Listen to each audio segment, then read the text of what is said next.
Humarap sa Sandigan Bayan si Senator Rodante Marcoleta at kanyang mga co-accused sa kasong plunder at paglabag sa Presidential Decree No. 46. Not guilty plea ang kanilang inihain sa korte. Ang detalye sa agenda report ni Joan Manalo. Naghain ng not guilty plea si Senator Rodante Marcoleta sa Sandigan Bayan 3rd Division para sa kasong plunder.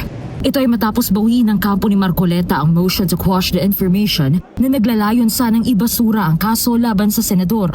Paliwanag ng legal counsel ni Marcoleta na si Attorney Rodolfo Sabulao Jr. nais nilang mapabilis ang paglilitis. Kaya napagpasya nilang bawiin na lamang ang motion para maisagawa na ang arraignment ng senador sa kasong plunder. Naisumite na rin daw nila sa Sandigan Bayan 3rd Division ang kanilang petition for bail. Napag-uusapan na sa oras na magsimula ang formal na mga pagdinig.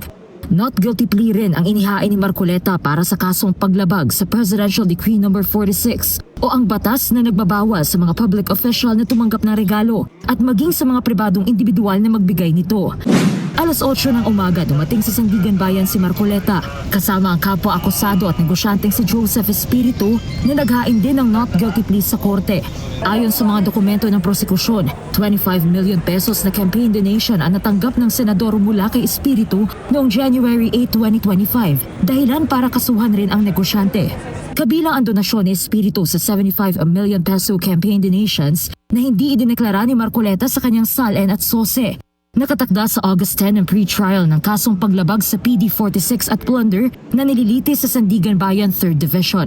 Humarap din si Marcoleta sa Sandigan Bayan 4th Division para naman sa arraignment ng isa pang count ng PD46 violation, kasama naman ang kapwa-akusadong si former Congressman Mike Defensor na nagbigay ng 30 million peso campaign donation ayon sa prosekusyon.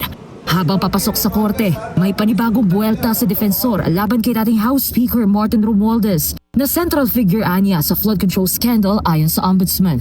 Si Martin Romualdez dapat isunod na nila.